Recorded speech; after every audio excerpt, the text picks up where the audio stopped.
Fala galera, sejam bem-vindos a mais um vídeo, dessa vez sobre terapia cognitiva comportamental. Eu sou o Eduardo Vinícius Mendes, estudante de psicologia pela Unesc, sou no quarto semestre, e hoje nós vamos estar falando um pouquinho sobre a TCC, bem de buenas. Vamos lá porque tem bastante coisa pra gente falar e hoje é dia de prova. Então o que é TCC? Basicamente o psicólogo ele é um GPS. Pra quem não sabe, terapia qualquer um pode aplicar, já a psicoterapia só um profissional da psicologia pode aplicar. E a TCC seria um tipo de abordagem onde envolve bastante escuta ativa, um ambiente aconchegante e empatia, e o nosso dever seria de guiar o paciente em uma busca autorreflexiva. Os mitos da TCC, que existem, muitas pessoas acreditam neles até hoje, é que a TCC é muito técnica, true, verdade, existe muita técnica, mas que ela trata apenas sintoma e desconsidera emoções, não é verdade. A TCC ela vai sim considerar as emoções dos pacientes, sempre. Nunca nós vamos desconsiderar as emoções do paciente. O outro mito seria que você não pode se beneficiar da TCC se estiver tomando remédio. Mentira. Se você estiver tomando remédio, você ainda pode sim se beneficiar da TCC. Na realidade, a TCC ela é conhecida por psicoterapia breve e ela é bem rápida de aprender e fácil de praticar. Como assim? Basicamente, um paciente que tem, por exemplo, ataques de pânico, ele vai aprender algumas estratégias para praticar no dia a dia quando ele tiver um ataque de pânico. Então ele não vai estar precisando ligar pro seu terapeuta para falar para ele que ele tá tendo um ataque de pânico, porque ele vai saber lidar com isso de maneira mais rápida. Então, sim, ela é uma terapia bem rápida de aprender e fácil de praticar. A primeira geração da terapia comportamental foi contra as concepções clínicas do século XX. Então, John Watson, começa com esse cara aqui, o fundador do movimento comportamentalista, o pai do behaviorismo. Ele é bem inspirado na teoria de Ivan Pavlov, um cara que viveu ali de 1849 a 1936, Rest in Peace King, que traz a teoria dos reflexos condicionados, Então, existe essa ideia da relação reflexiva, um condicionamento reflexo, entre estímulo e resposta, Então, onde o estímulo seria a carne, o estímulo incondicionado, no caso, seria a carne, o estímulo neutro / condicionado seria o sino e o cão a resposta. E você pode falar, tá, mas como assim? Basicamente, o cão, toda vez que ele vê a carne, ele saliva. Toda vez que ele vê a carne, ele escuta o sino. Toda vez, logo após várias vezes esse condicionamento for acontecendo, toda vez que ele escutar o sino, ele vai salivar, porque ele vai fazer uma ligação na cabeça dele com a carne. Então, isso seriam a ideia de estímulo-resposta, onde o estímulo seria uma situação onde nós somos apresentados. Então, Pavlov ele traz esse estudo como condicionamento clássico. Depois disso, nós temos Edward Thorndike, com a ideia de que nós podemos fortalecer ou enfraquecer um comportamento operante. Então, ele traz a lei do efeito, que seria reforçar ou reprimir um certo comportamento com punição, que seria possível fazer isso. E depois nós também temos Skinner, Então eu deixei junto ali porque é a mesma ideia de modelagem, ou bem parecida. É a ideia de modelagem de um comportamento com a caixa de Skinner, O experimento do rato. Para aqueles que nunca assistiram, tem vários vídeos na internet e eu recomendo você procurar, porque esse não é o foco do vídeo necessariamente hoje, mas mesmo assim, tenha uma olhada, é bem interessante. Depois disso, nós temos Edmund Jacobson, um fisiologista de 1930, que trabalha a ideia de relaxamento muscular, que seria a base para o uso na terapia comportamental, Então, a ideia de que você pode contrair os seus músculos por exemplo, 10 segundos, então contrair o seu braço para contrair o músculo, e depois você relaxa e você sente o relaxamento muscular, e isso acaba te, obviamente, relaxando. Depois, nós temos em 1960 Albert Bandura, ele é um canadense que morreu em 2021. Another one, Rest in Peace King. Mas enfim, depois nós temos então ele com a teoria da aprendizagem social e nós entramos na base da TCC. A TCC ela tem como base a ideia de situação, pensamento e comportamento. O comportamento, seria a resposta, eu vou dizer isso para vocês, vai fazer bastante sentido. Então, o comportamento seria a resposta, O pensamento seria a nossa forma de processar. E a situação? Bom, a situação. Aí vocês perguntam, por que eu estou falando isso? Porque a resposta depende de como você processa a situação, certo? Então sempre lembrem disso. A resposta depende de como você processa a situação.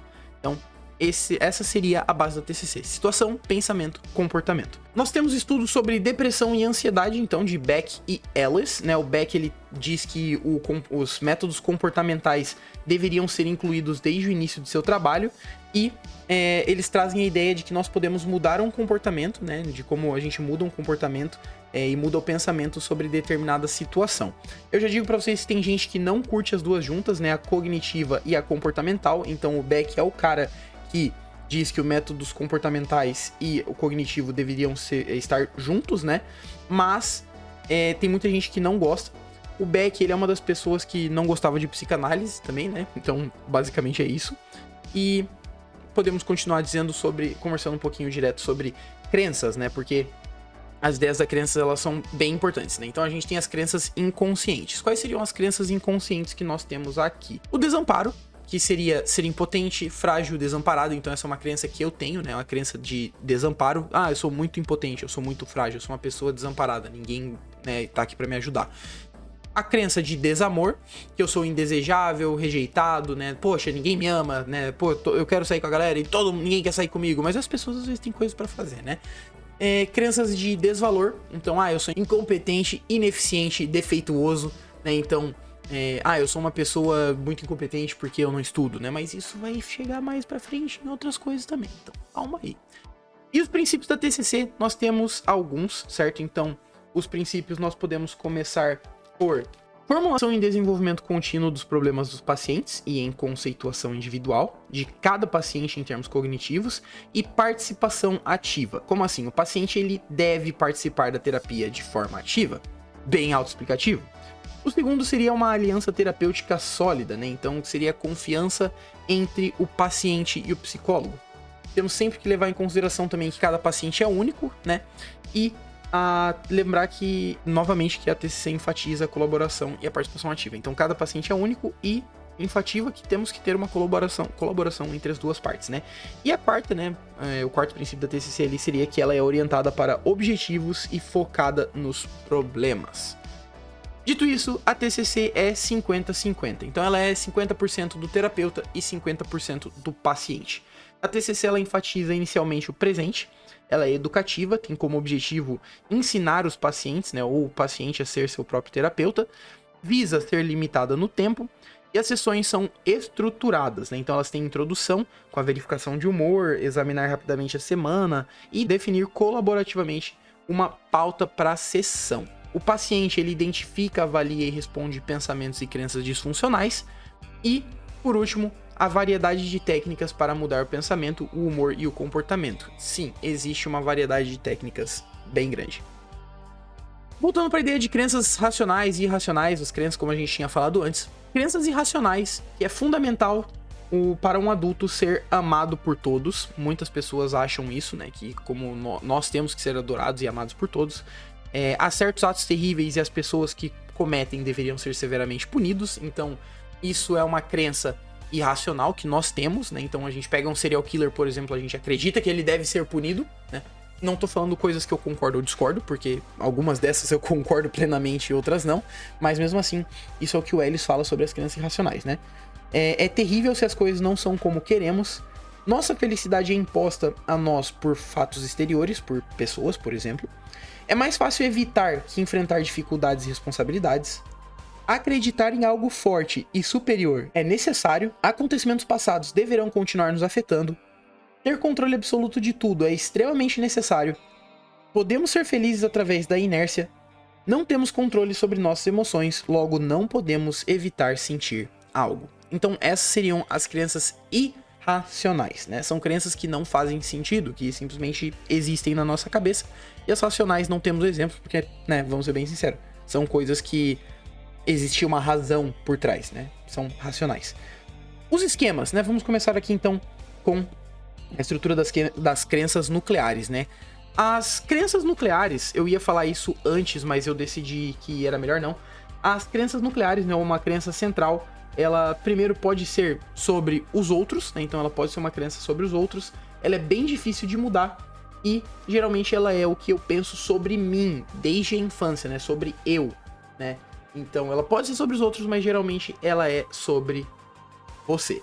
Então, as estruturas dessas crenças nucleares, elas geralmente são históricas, né? Então, elas são da história da vida de um sujeito.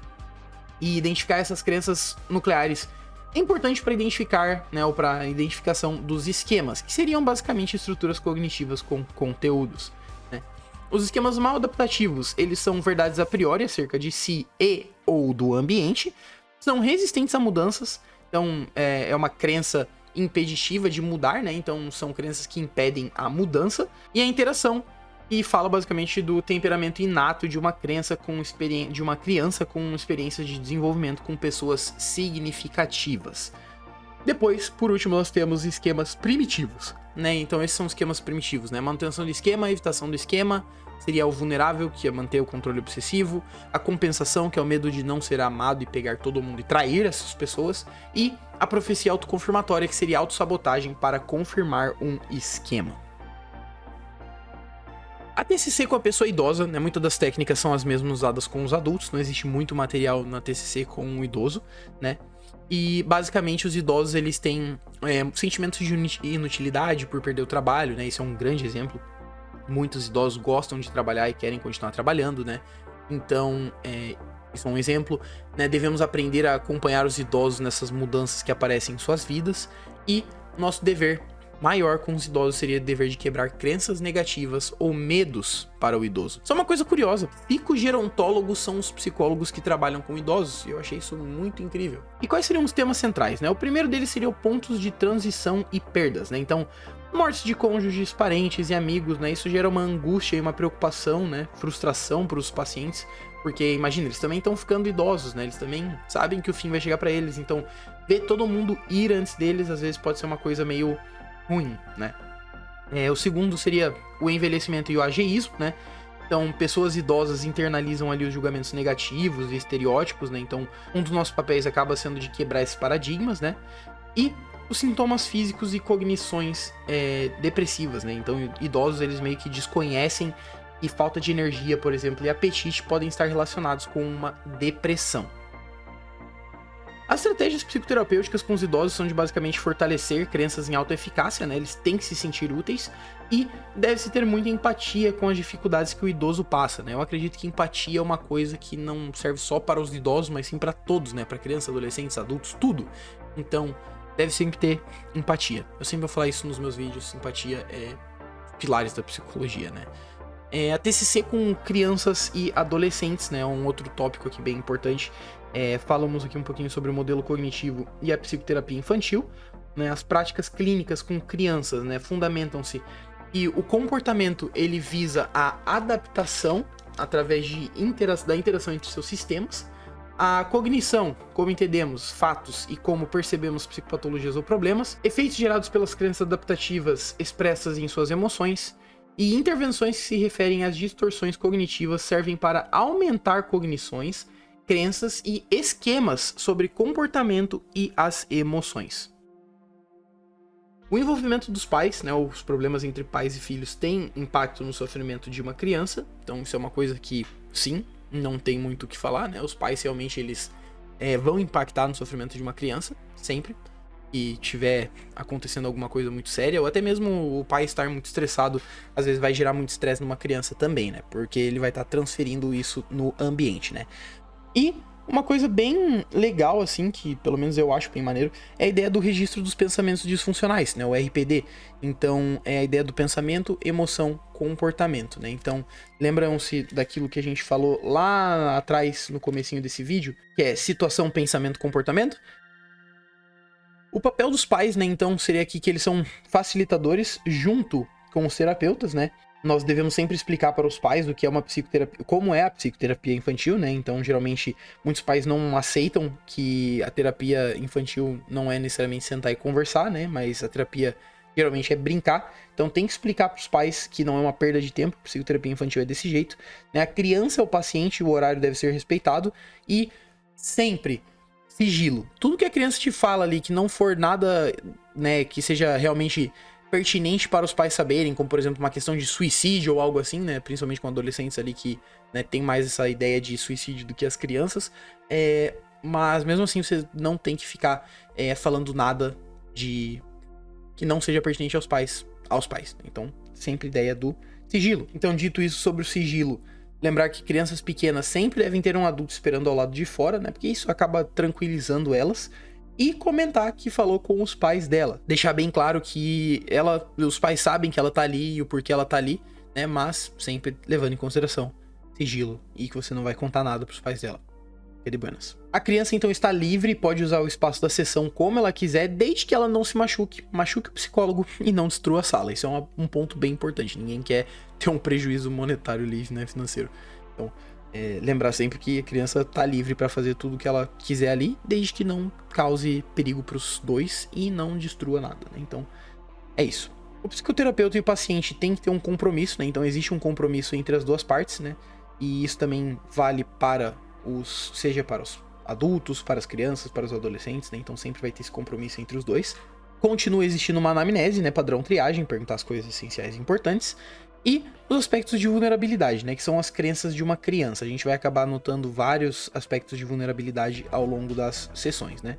O diagnóstico ele não é fácil, porque a criança ela não sabe verbalizar, né, no tempo certo ali para diagnosticar a patologia ou problema, e precisa entrevistar familiares, conhecidos, etc., assim como fazer testes de psicometria. Outra coisa que dificulta muito é a não linearidade do comportamento problema, né? Então a criança varia seus comportamentos e não repete sempre o mesmo.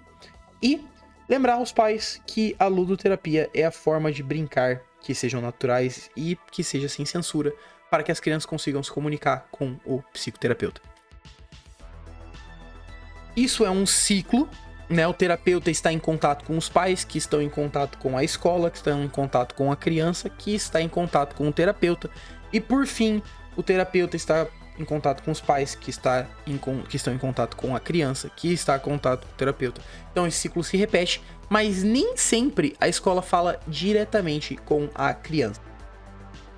O processamento da informação, né? São coisas bem importantes também aqui, né? Primeiro que nós tendemos a ver as coisas que queremos ver, interpretamos coisas conforme as coisas que já experimentamos no passado. Não existem fatos, só versões de determinadas coisas. Isso fica uma pergunta: o que você pensa que acontece quando recebemos uma nova informação que não se ajusta no seu modo de pensar? Basicamente, ou nós tentamos adequar em nossas crenças, né? Podendo acreditar ou não acreditar em algo, ou podemos ignorar ou ajustar nossa forma de pensar, né? Então, seria basicamente essas duas formas, que se você for analisar bem, as duas são bem parecidas, né? Tentamos adequar as novas informações às nossas crenças, então podemos ajustar a nossa forma de pensar, ou não acreditar nelas, podemos ignorar e continuar do jeito que somos. E chegando no final, distorções cognitivas, que seriam padrões de pensamento automáticos, irracionais e exagerados que nos fazem ficar mal, né? Nos levam a ficar mal. O desenvolvimento e a manutenção de distúrbios emocionais acontecem com certas distorções cognitivas, né? Então a gente vai ou desenvolver distúrbios emocionais, ou a gente vai fazer a manutenção deles, né? Então vai continuar sendo ruim ou vai piorar os nossos distúrbios emocionais. E duas formas, na realidade, para fazer com que isso seja mitigado, seria o questionamento socrático e reestruturação cognitiva. Então, né, isso leva ali à substituição de pensamentos que sejam ruins, né, distorções cognitivas, para pensamentos mais equilibrados e realistas, né? Então, os tipos de distorção cognitiva seriam o de leitura mental, né? Ele pode gerar insegurança, dificuldade nas decisões, baixa autoestima e anulação de si mesmo. E nós aprendemos na infância e adolescência com frases do tipo: ei, pare de chorar, ou vão achar que você é chorão. Adivinhação do futuro e premonição gera ansiedade, medo e angústia, e os dois exemplos aqui que eu coloquei são bem próximos de nós, né? O primeiro seria de não vou conseguir um emprego, ou vou reprovar no exame, né? Essas são coisas que as pessoas acreditam. A catastrofização seria de acreditar que o pior vai acontecer, né? Vai ser horrível se eu fracassar. Ela causa ansiedade e o pensamento exagera, tornando tudo muito pior do que realmente é. A rotulação, que é o exemplo básico que sempre, né, acontece bastante, né? Ah, ele é um incompetente. Ah, eu sou um perdedor. Então, essas seriam as coisas, né, as rotulações que acontecem, né, pelo menos acontecem bastante. A desqualificação dos aspectos positivos, né? Por exemplo, ali, tirei uma nota boa, mas não conta porque a prova foi fácil. Não porque eu fui bem realmente ou porque eu sou bom, né? Porque tava fácil, né? Então não tinha como ir mal. Ou estão me elogiando porque são gentis, né? Então isso resulta bastante em insegurança, né? O filtro negativo, ele foca nos detalhes negativos, então raramente nos positivos ou na situação como um todo. A supergeneralização, né? Um exemplo seria, isso sempre me acontece, nossa, parece que eu fracasso em tudo, por que sempre comigo, sabe? Tipo, tudo é sempre com ela, com aquela pessoa. o pensamento de tudo ou nada, né? Um exemplo bem básico seria, tudo isso foi uma perda de tempo, né? Ou se eu não sou um sucesso total é porque eu sou um fracasso, né? Então, ou eu sou, 8 ou 80, né? Ou eu sou muito bom ou eu sou muito ruim. Então, ou simplesmente achar que aquilo ali não serviu pra nada, né? Temos as distorções cognitivas de deveria, né? Então, eu deveria me sair bem, caso contrário, né? Serei um fracasso. Ou deveria ter saído mais, deveria ter estudado mais. Então isso vem bastante de pessoas com uma autocobrança muito grande, de perfeccionismo, né? Então as pessoas têm um padrão fixo e nada deve sair dessa expectativa, né? E vocês vão ver que muitas dessas são bem parecidas, mas é que depende muito do contexto, né? A personalização, tudo é minha culpa, mesmo quando os outros erram. Então, meu casamento terminou porque eu falhei, né? Não é culpa dela, né? Não foi culpa de nós dois, foi minha culpa, né? E temos aqui também a atribuição de culpa. Tudo que acontece de ruim com ela é culpa dos outros. Então seria o contrário da personalização, né? Tudo é minha culpa, mesmo quando os outros erram. Aqui é tipo, tudo é culpa dos outros, não minha, né? Então seria basicamente isso. A comparação injusta seriam interpretações irreais, né? Achando que os outros são melhores que ela. Orientação para o remorso é aquele negócio de ficar pensando no que poderia ter sido, né, ao invés do que tá acontecendo agora, né? Então, o que poderia ter sido feito ao invés de focar no presente. Então, eu não deveria ter dito aquilo, eu deveria ter feito tal coisa, né? Enfim, eu não deveria ter traído minha namorada, sabe? Tipo, talvez hoje estivéssemos juntos. Esse tipo de coisa, assim, né? As pessoas, se elas fazem alguma coisa e acabam tendo remorso, né? E o raciocínio emocional, né? Deixar os sentimentos guiarem a sua interpretação da realidade, ignorando completamente evidências contrárias. Contudo, pessoal, isso foi o nosso vídeo de hoje, né? Muito obrigado. Eu tentei fazer o mais rápido possível, ainda assim tivemos 28 minutos. Eu sei que algumas coisas não foram tão fáceis de entender, talvez eu poderia ter explicado algumas coisas melhor, mas é que realmente isso não ia ficar 40 minutos de vídeo, e ninguém quer ficar aqui 40 minutos, eu tenho certeza, vendo sobre tudo isso over and over, né? Mas enfim, muito obrigado, pessoal. Não esqueçam de deixar seu like, se inscrever no canal se isso te ajudou, e se você quiser complementar também com seu conhecimento, pode complementar, não tem problema nenhum, estamos aqui todos para aprender juntos. Isso aqui foi o meu estudo do dia, pelo menos a primeira parte, depois tem mais. Mas é isso, galerinha, muito obrigado, valeu, falou e